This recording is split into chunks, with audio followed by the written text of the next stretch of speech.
Hello and welcome to Simplify Cyber Resiliency with Sophos and Veeam. Today's webinar is sponsored by Sophos and Veeam and produced by Actual Tech Media. My name is Scott Becker. I'm from Actual Tech Media and I'm excited to be your moderator for this timely discussion. Now, before we get to today's great content, we do have a few housekeeping items that will help you get the most out of this session. First off, we want this to be an informative event for you, so we encourage any questions in the questions box in your webinar control panel. Not only will we have team members responding to questions during the live event, but we'll also have a dedicated Q&A session at the end of the presentation where we'll discuss in greater detail some of the top questions that you ask. That Q&A panel is also the place to let us know about any technical issues that you might be experiencing. A browser refresh will fix most audio, video, or slide advancement issues, but if that doesn't work, just let us know there in the Q&A and we'll provide further technical assistance. Now, second, in the handout section of your webinar control panel, you'll find that we're offering a lot of resources. I'd especially like to call your attention to a PDF solution brief about Veeam and Sophos working together, a lot of which you'll hear about today. So I encourage you to access that and the other resources there now and share them with your friends and colleagues. Now, third, at the end of this webinar event, we'll be awarding a $250 Amazon gift card to one lucky registrant. Of course, you must be in attendance during the live event to qualify for the prize. Official terms and conditions of today's prize drawing can be found in the handout section as well. Just scroll to the bottom and you'll find the prize terms and conditions link there. Now, finally, one of the best benefits of this event is the opportunity to ask a question of our expert presenters. So to help encourage your questions, we have a special additional prize for you. That's another Amazon gift card, this one for $50 for the best question. So after the event is over, we'll look at all the questions that came in, pick out the very best one, and contact that prize winner. Okay, with all that housekeeping out of the way, let's get to today's important conversation. So it's my pleasure to introduce you to our presenters today. We have Rick Vanover, who's Senior Director for Product Strategy at Veeam. And we have David Mariels, who's Senior Director of Product Management at Sophos. So Rick, David, welcome, and take it away. Well, cheers. So first of all, thank you, Scott and everyone, and David, thank you as well. I think we're on the verge of some really great market solutions here with Veeam and Sophos.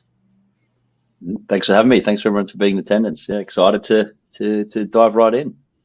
Yeah, so we're going to kind of split the time here, David and I. We're going to talk about cyber resilience with Sophos and Veeam. Now, David knows a lot about kind of that response and that, detection of the threat. And then where I sit here at Veeam as a backup player, we've seen some things too. So it's a combination that I think the market is so overdue for.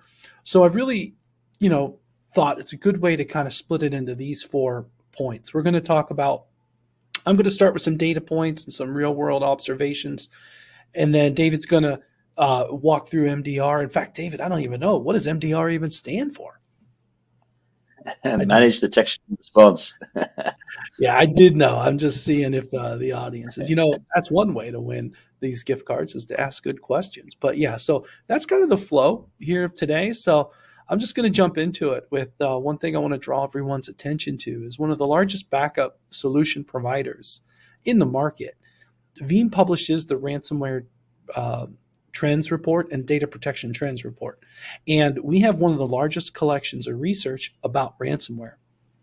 And we found in last year's survey that 85% of the organizations we surveyed had some sort of a ransomware incident. And I would say that could be a PC getting bricked, it could be a newsworthy data center type of thing. And I'd also go so far as to say that the 15% who said they didn't have it, there's one operative word missing, and the word is yet. And I think that the numbers are not in our favor. I grew up preparing for fire, flood, and blood type of disasters, but the numbers are telling me today that ransomware cybersecurity incidents are the frequent disaster to look for. And I'd go one step further and say only 18% had one incident. Most of them had more than one incident, right? So I don't have to beleaguer the point. You know that the threat is out there. But I think also kind of to why David and I, or Veeam and Sophos, have combined here today is that we see a real distinct trend in the market where the backup teams and the cybersecurity teams aren't operationally and organizationally aligned. So much so that in that report, people voluntarily said, 17% said a complete overhaul is necessary, or 43% said significant improvement. So 60% said significant or more improvement is necessary.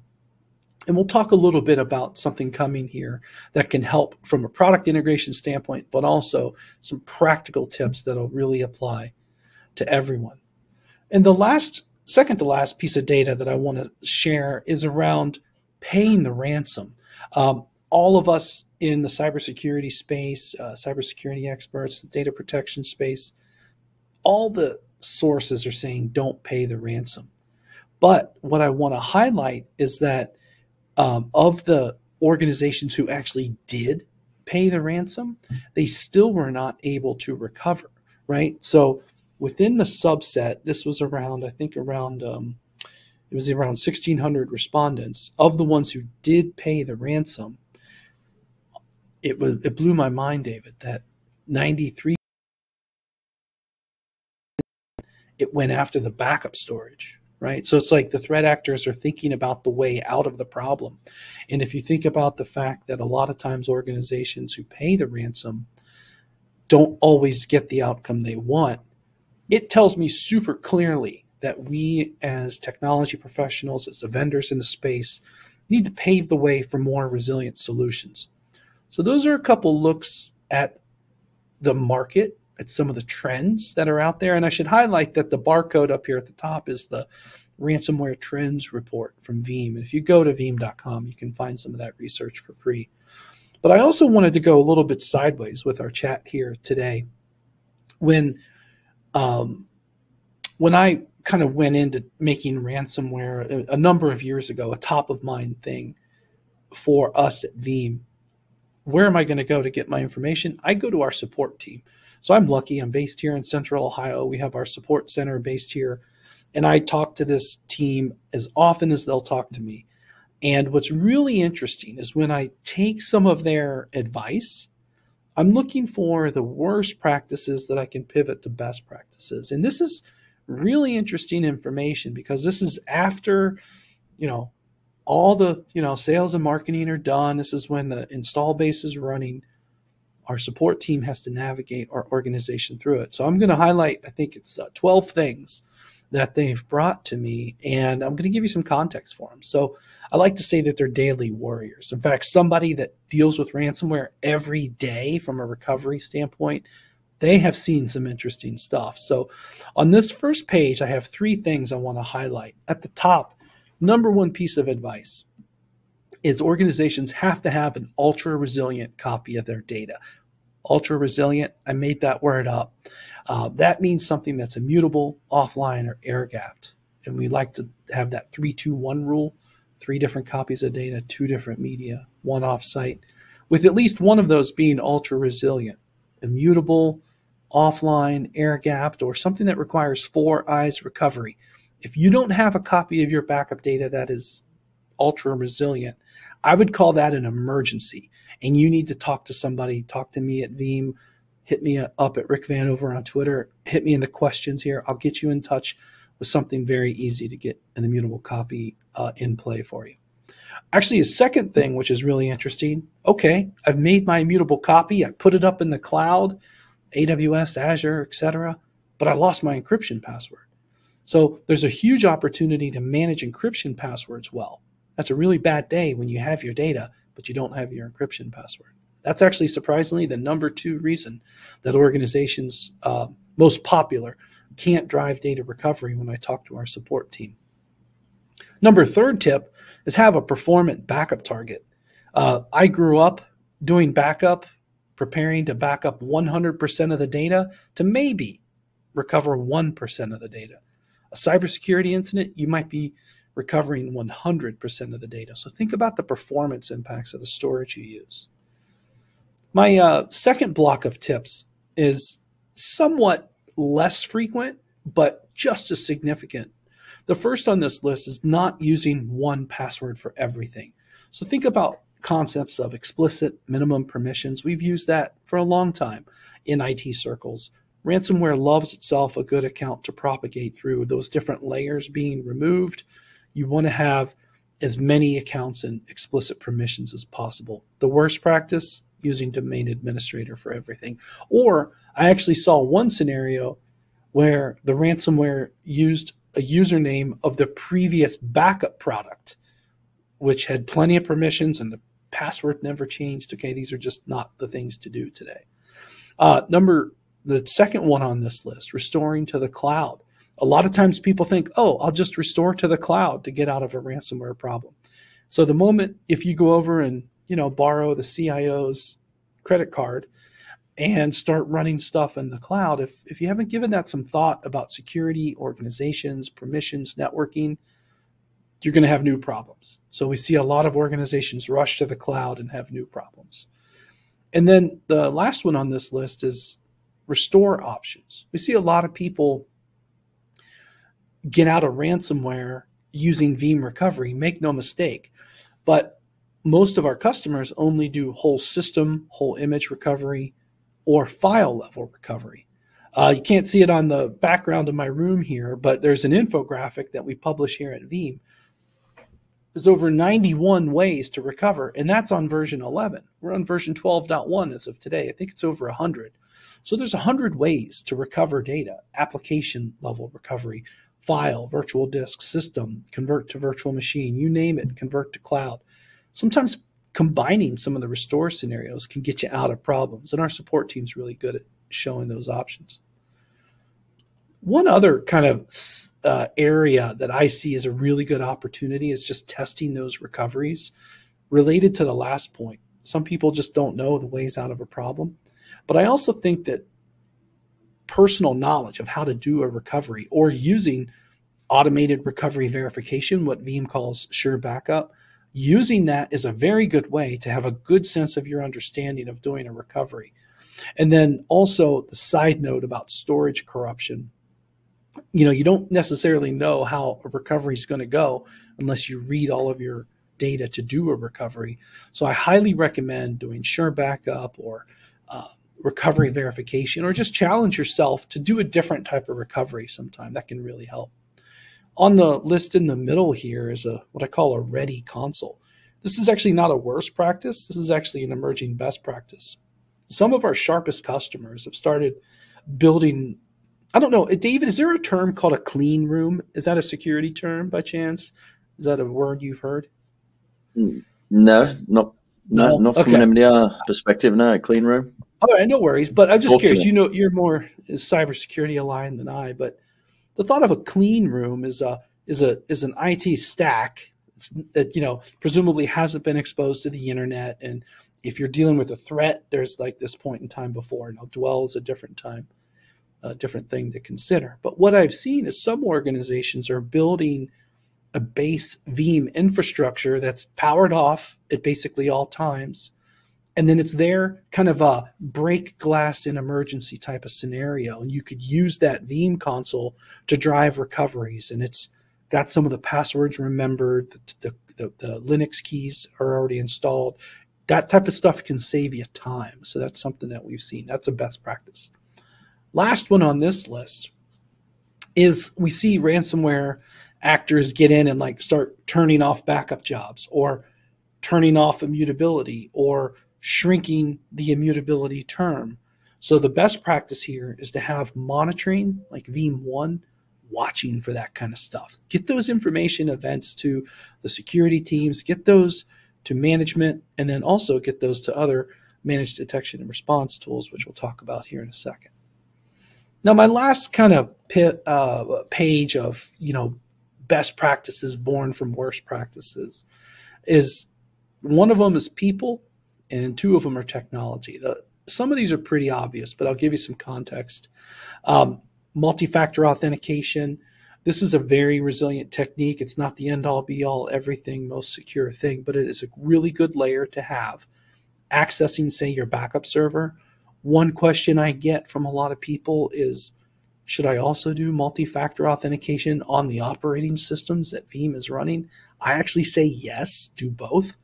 Because if somebody gets on the system but doesn't have access to the application with the intention of doing bad, eventually they'll succeed. So just have as many layers as possible. Tapes, another one here. A lot of people get too much false hope in tape that, oh, it's resilient against ransomware. I've been debriefed of scenarios where people have taken over the tape drive because default passwords are used, wiped out the whole library, or even worse, put in their own encryption key. That's a different problem. So if you are using tape, highly recommend get those tapes out of the library, rotate them through as you're supposed to, and then use worm media as well. So it's basically offline, encrypted, and immutable all at once. And the last one's a people problem. We see a lot of scenarios, ransomware incidents, where they got a ransomware problem and they don't know where to start. They'll spend 2 or 3 days trying to figure out who's in charge. So that's a people problem. So have a plan. So I've kind of talked about some data points, talked about some practical points that I see here at Veeam, but I think managed detection and response should be part of that people plan, part of that technology stack. And so, David, walk me through kind of your advice in this space. Great. Thanks, Rick. Yeah, so we'll pivot slightly now. So there's great data stats and there's daily warriors. I like that, Rick. I'm going to steal that. One of those stats in particular we're going to deep dive on, which is around the whole monitoring piece. So what sort of detections, what sort of security telemetry are we monitoring on the Veeam side, and how that ties in to our MDR machine, and then how does that extra visibility, how does that translate into better security outcomes for our customers? And so that's sort of the change of gear shift we're going to take now. And basically what you've got with me is a little bit of an MDR overview, and then we dive in and bring it alive around what exact detections are going to come into MDR and what does that outcome look like. So really deep dive into that integration of Veeam and Sophos MDR. So first and foremost, the mission. Simple but effective, powerful, and it's there as it says on the screen. Detect and stop threats against our customers and further their resilience. And we achieve this by putting the human forward to problem solve and partner with our customers. The thing I love about MDR and how I always pitch this and the value prop to our customers is around the human-centric element of this service. So I sell to customers and saying this becomes your ultimate SOC extension. It's like if you were on an under-16s basketball team and you got LeBron James all of a sudden joining that team, you've got this amazing SOC extension. And so if I sell it as the value prop for customers is around the team extension, I always like to say, let's meet the team. So this is roughly what it looks like behind the scenes. This becomes the extension of our customers. We have a core ops team, sort of what you would think of as a traditional MSSP MDR with your tier 1, tier 2, tier 3 analysts with team leads and regional managers. And they're situated around the globe, which I'll talk about in a second. And then you've got this great supporting team, which is not what I call sort of on the case queue, constantly looking at detections and alerts. They're the ones that are enhancing the service, constantly looking for 0 days, threat hunting to close detection gaps. That is the value prop of MDR. We have hundreds of people within this team here that you see on the screen.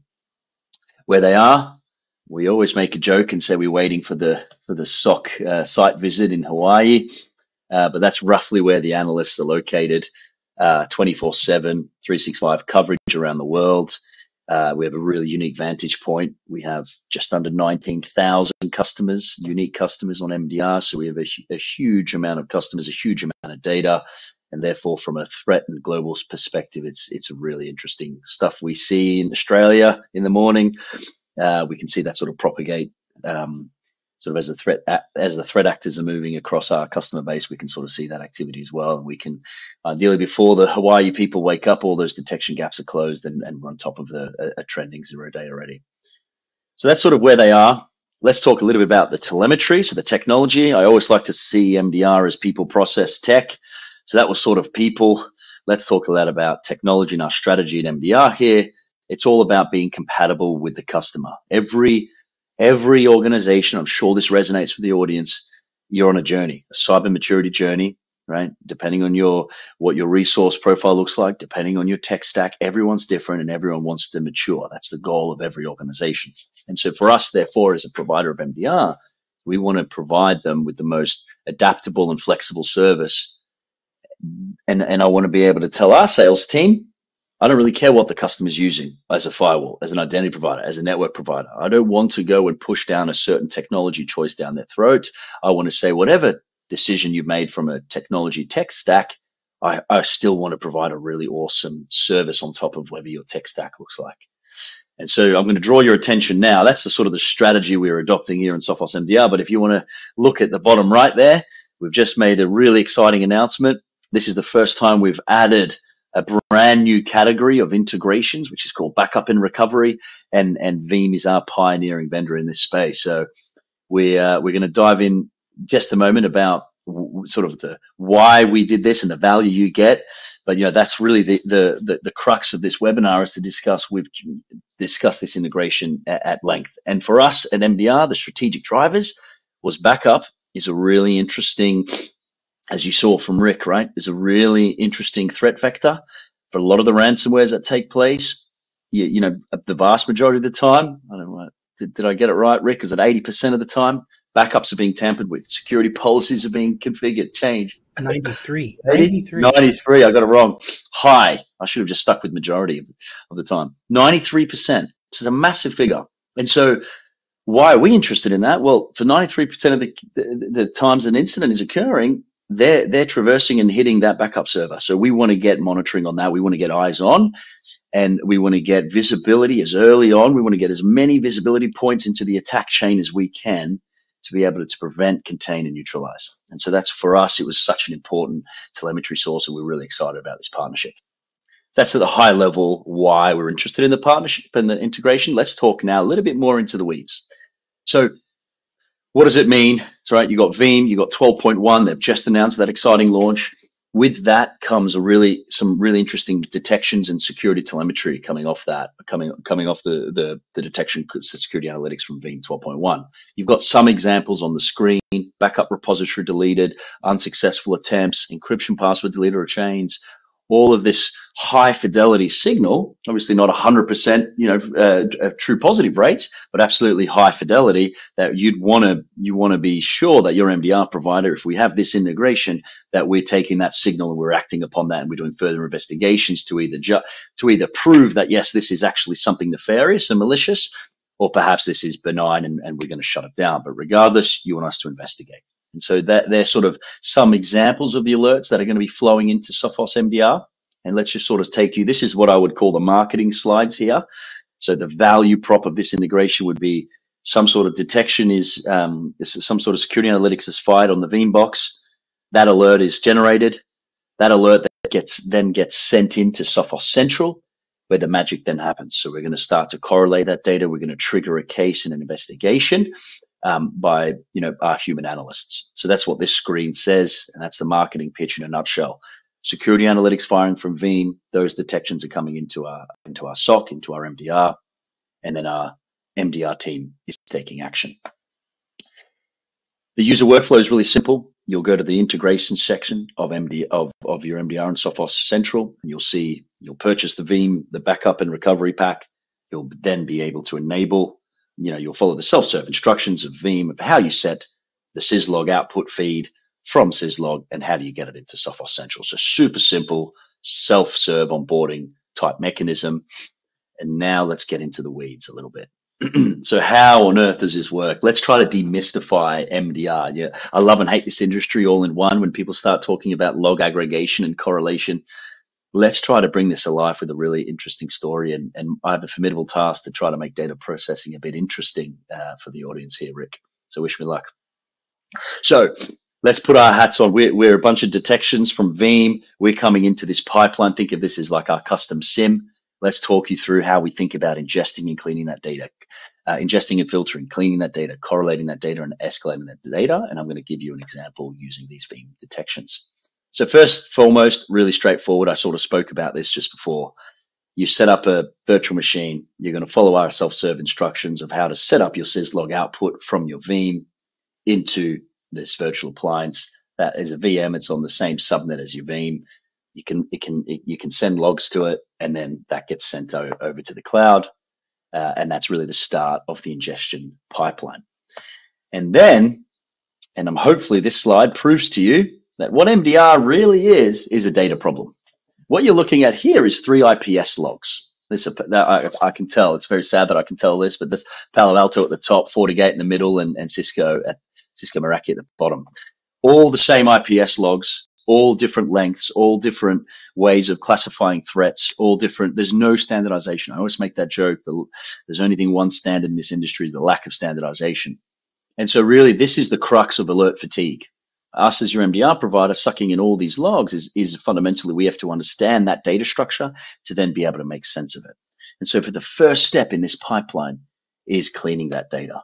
And so every single third-party telemetry source that comes in, right? That's Veeam and all your other telemetry sources that you fling at us into the machine. We do a really good job of first normalizing it and transforming it into this schema you see on the screen. You see MITRE attack tags being added. You see us stripping out timestamp and the scoring. A lot of good stuff happens at this step. We can do what we do at scale. Cleaning that data, transforming it into a normalized schema and mapping it to MITRE attack is absolutely crucial and a very pivotal part in that detection pipeline.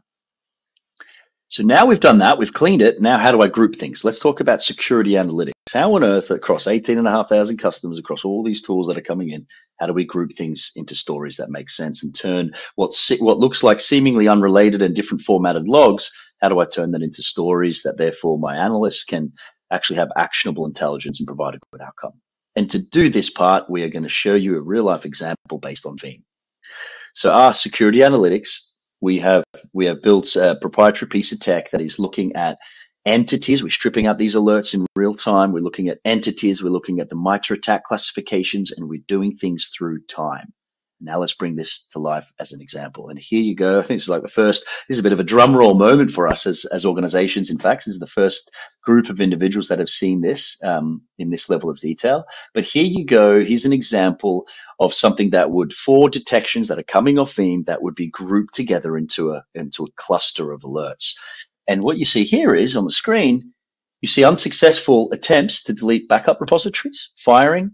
You see our system classifying it in the MITRE attack, saying that's inhibit system recovery technique. You can see the date and the time. You see the host name.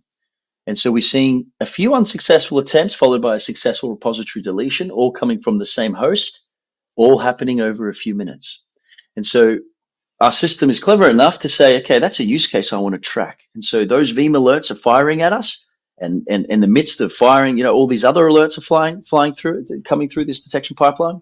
And the system's clever enough to go, hey, analyst, I found something. I'm going to group these 4 into a related cluster because of those shared entities, the same host name, short period of time, and the same classification of MITRE. So when we group David, that, comment yes, on hit that. me. Those are things that are not, and I just want to clarify for the backup admins out here, those are not day-to-day admin tasks right there. Those are significant malicious things. And, finding that signal through the noise here, this is super valuable. I just wanted to emphasize that.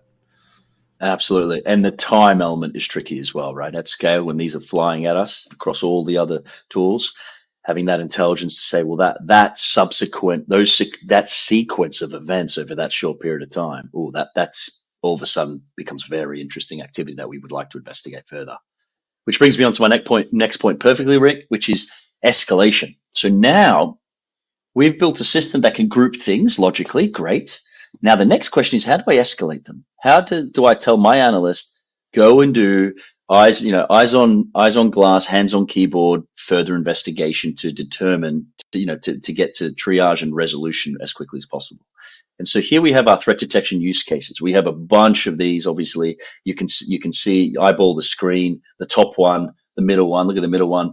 MITRE tactic of command and control. If those alerts contain external entities and they contain unactioned alerts, so the underlying control hasn't taken action, I want you to investigate that further, which makes a lot of sense. I hope you read these rules and say that those 4 on the screen makes a lot of sense.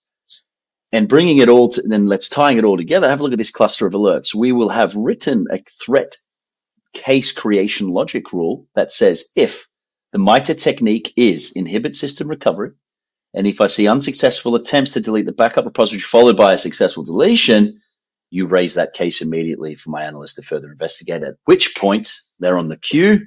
Hundreds of analysts around the world, that case pops up. They click on it. They go, oh, okay, interesting activity coming off Veeam, off this host name. And then they're going to start to follow playbooks and runbooks to then, what I said before, get to that triage, get to that resolution really quickly, and then tell the customer what we saw after doing further investigation. What could we further deduce about the attack? Did we do some response actions, and what sort of remediation actions do we recommend? And so let's follow this example through. Just a few more slides for the audience here. So please bear with us. Let's see what the customer sees as a result. Okay, you've connected Veeam. The alerts are coming through. They go through this pipeline. We've grouped those 4 alerts, and we've had an analyst investigate. What you're going to see now, if you are a customer of Veeam and MDR, and you made this integration, this is the type of report you would expect to see as a result. So on November the 29th, 2023, the Sophos MDR team investigated a case consisting of 4 Veeam backup and replication detections, which indicate potential activity to inhibit system recovery attack. That's the MITRE ATT&CK tag there. The 4 correlated detections show that multiple failed attempts to delete backup repositories were shortly followed by successful repository deletion. After searching for the hostname contained within the Veeam detections, we are able to attribute the activity to, here you go, to Risky Ricky V. Rick, what are you up to? On host Rick V laptop, right? After further investigation within the Sophos data lake. So this is now our MDR team taking that initial signal and pivoting to the data lake where we have all the Sophos endpoint data and any other third-party detection product you've connected in. So the giant data lake, which will be used for further investigation. And so what you're seeing here is them pivoting into that, and they're now going, what else has Risky Ricky been up to? And so the same user was found moving laterally within the network, potentially indicating reconnaissance activity was taking place prior to the activity that we detected on Veeam. So now, as a result of searching for the process information, right, from that user, we observed the user conducting malicious discovery commands such as NL test and creating a new user backup admin with admin level privileges.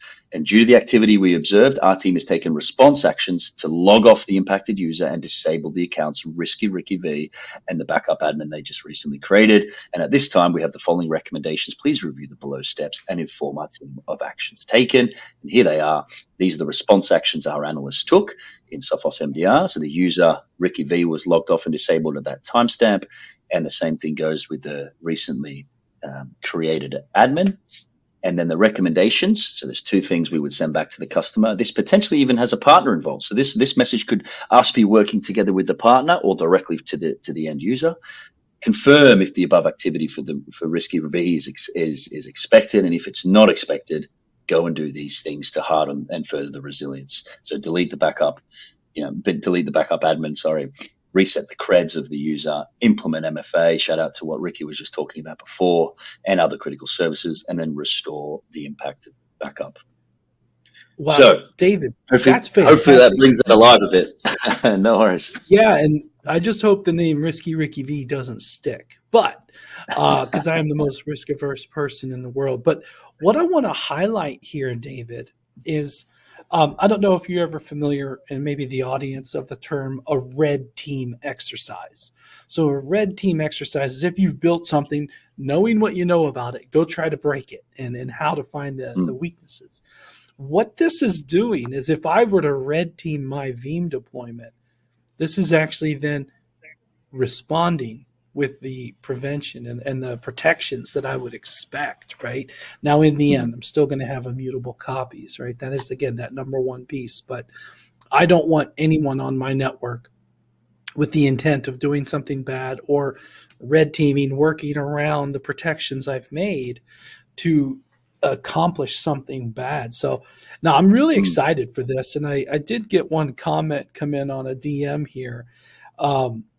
Somebody's like, oh, this sounds great. When can I get it? And I think we just released 12.1 today. Okay, so today over at veeam.com, you will see the latest platform release.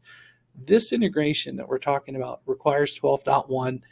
It's coming soon, probably reasonable to expect next month. I don't know if it'll be this month. I wouldn't place a bet on it, but this is really awesome the way you walked us through that, David. That's cool.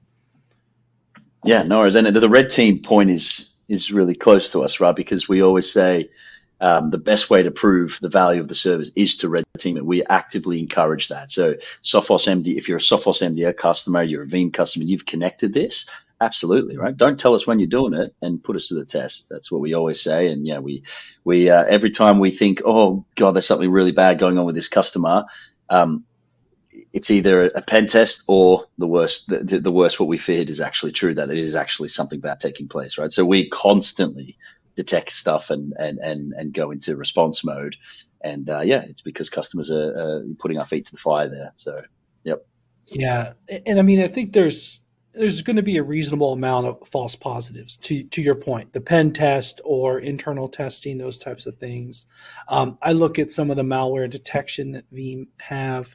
I've seen a couple of anomalies, but you can, I don't want to say train the model, but you can, tune the model based on your organization's behavior.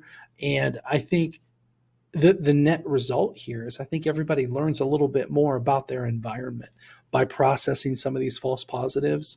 I know there's an expanse of data information overload. I love that you could recognize those 3 logs, David, but I think everyone would agree that it's really a good thing to know more about their environment, about their data, about the behavior that those systems have. I think this is just really awesome for that. Mm-hmm. Yeah, no, I couldn't agree more. Really excited to see this go live, that's for sure. Yeah, indeed. So that is the end of our structured content. And, I'm looking through the questions, and we got to have a good question to have a good winner. I'm going to say that. A lot of hellos. I'm looking through. We got people in all over the world, actually. Good global reach today.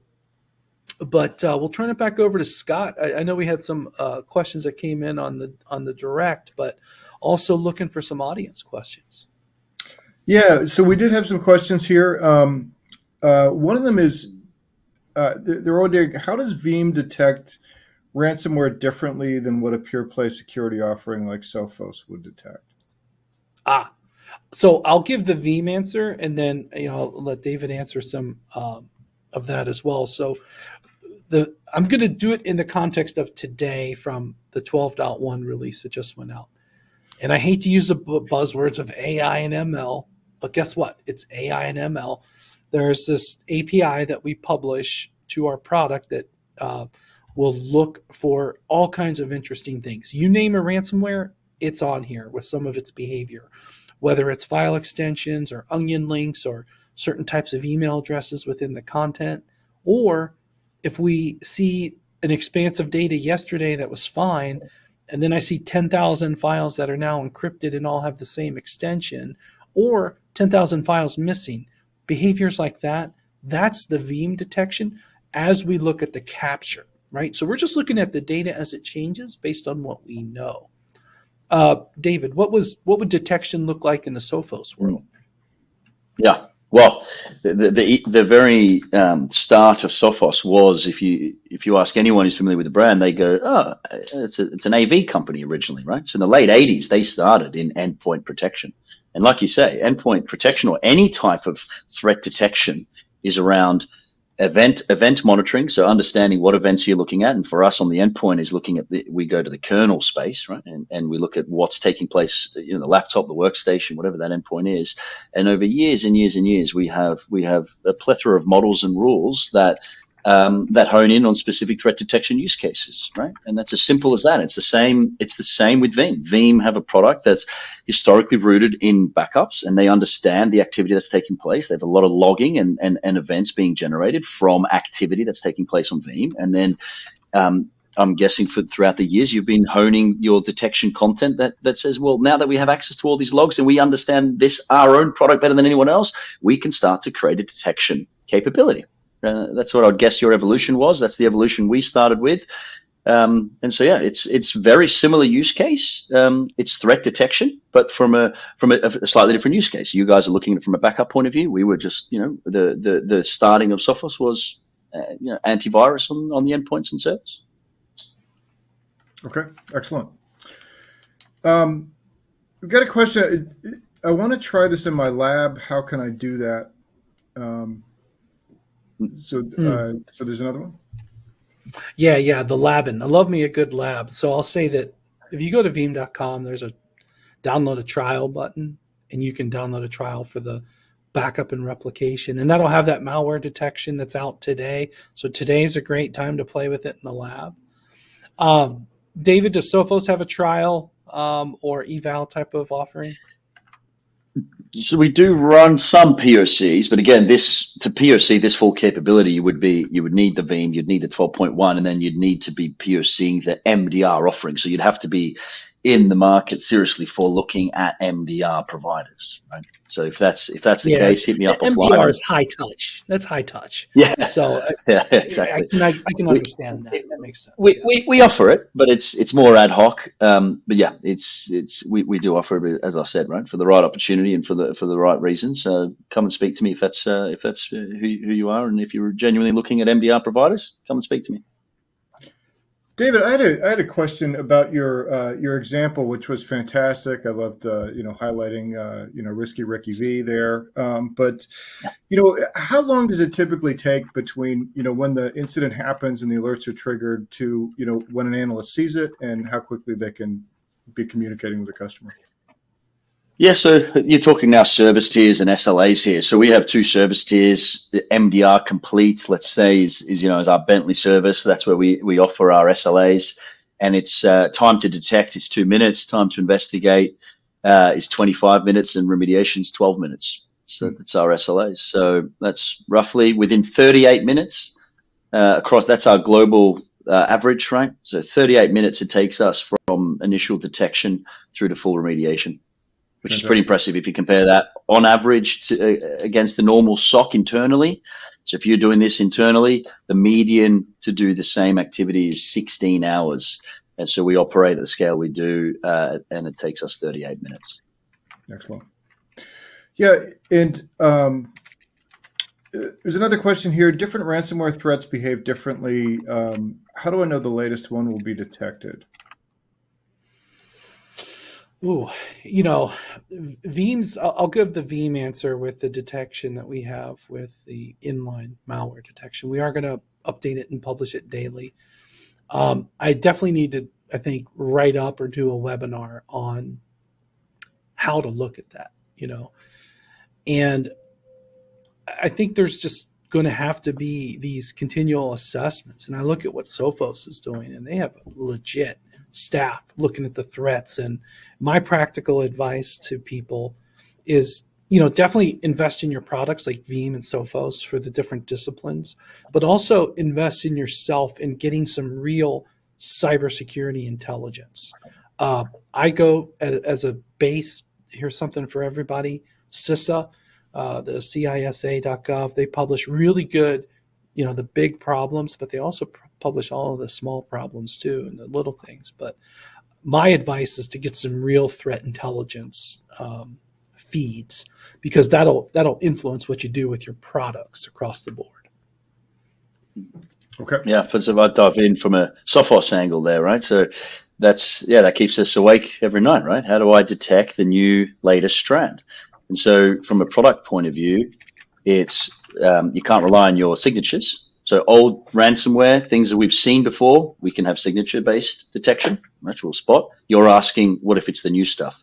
So the answer there is twofold. One is what Rick was saying around machine learning and AI, which can detect things that are not based on signatures by definition, right? It's looking at anomalies, and it's a completely different way of detecting these type of threats. So that's one way you combat that.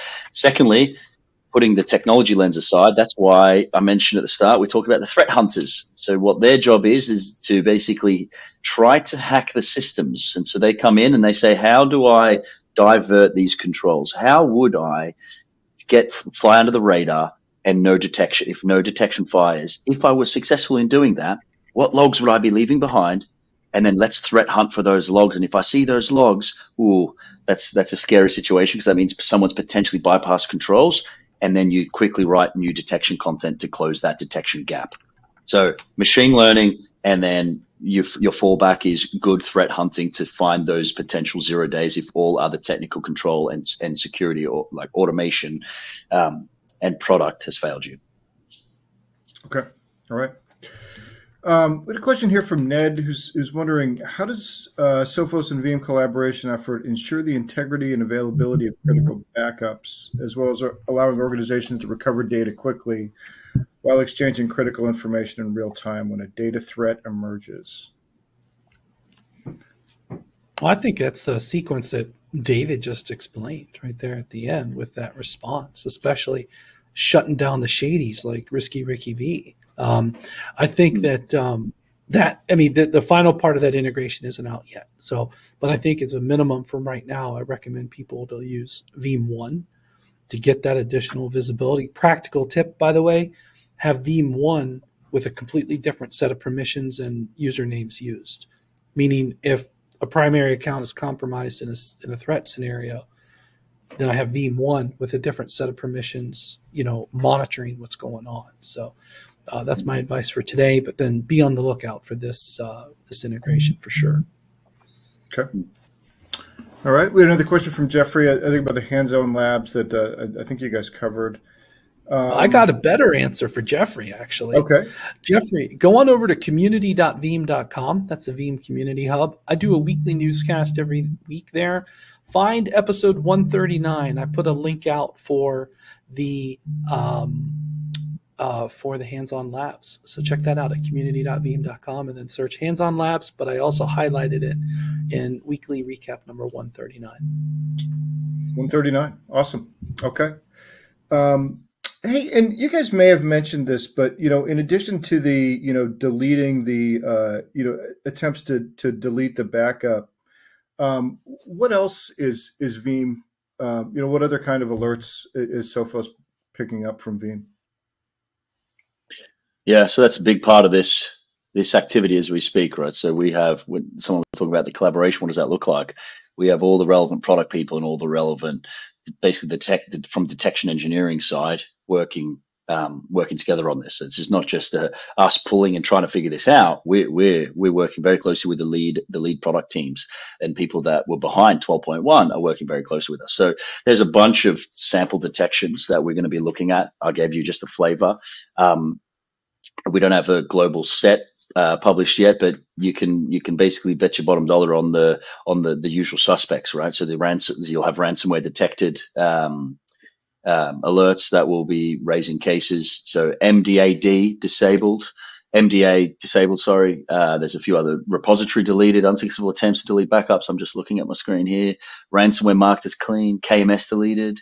MDA request approved, user MFA disabled. There's a bunch of detections that our team are going through. Veeam saying, hey, these are the stuff that's available. And then our guys going, okay, what sort of use cases could we create based on the detections we're seeing? So that's an ongoing process. And like any other detection content that's coming in, it's not a one and done job, right? We're going to come out of the gates with a really solid set of use cases to detect and to respond against. But this will be a moving feast for us, right? We'll be working very closely with the team engineers, Veeam engineers, as and when new software updates are available, as and when Veeam expand their security analytics. No doubt they'll do that. They'll be working very closely with us to ensure that we downstream also have visibility of that, and we're creating content to ensure that we're investigating the correct stuff. So yeah, it's a bit of an answer and a bit of a flavor for you, but it's more about the approach rather than here's the list and that's final. That's constantly growing. Fantastic. All right. Well, I think we've gone through most of the questions here. I guess just one last one. Maybe I'll start with Rick. Just as far as if people want to learn more, you had mentioned, I think episode 139, or item 139, but, anything else that people should look for other than the PDF in your handouts, which is a solution brief on the Veeam and Sophos. Yeah, I feel I talk a lot to people who use the products, right? I know we've got marketing messages, and I really highly respect my colleagues that work on that. But in the end, it's, who's using the product, right? So I work a lot on the Veeam Community Hub, community.veeam.com. That's a great place to plug in and get using, advice for using the product. We just had the release today. I'm going to have some more information up later this week on that. So that's my parting piece of advice, Scott. Okay, super. And David, any last thoughts before we wrap up? Not pointing to collateral, but just to reiterate the excitement here, right? Security, MDR is a data problem, and it's one that is around multi-layers of defense and getting more signals the more signals, the more layers of defense we have, the more probability shifts in our favor as the defender to stop these bad guys in their tracks. And that's what this integration, this is what this strategic partnership all is about. So I'm really excited to see this come to life and bring value to the customers, hopefully those in the audience today. Excellent. Well, David, Rick, thanks a lot. This is an exciting partnership. A lot, of things to stay tuned for. Really appreciate you coming on this platform to talk about it with us. Thanks for having us. Yeah, likewise. Yeah, cheers. All right.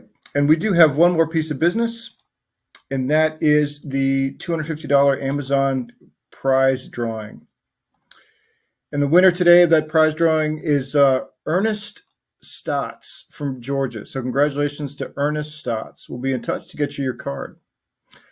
And with that, on behalf of the Actual Tech Media team, I want to thank Sophos and Veeam for making this event possible. And thanks as always for attending and for your great questions. That's going to conclude today's event. Have a fantastic rest of your day.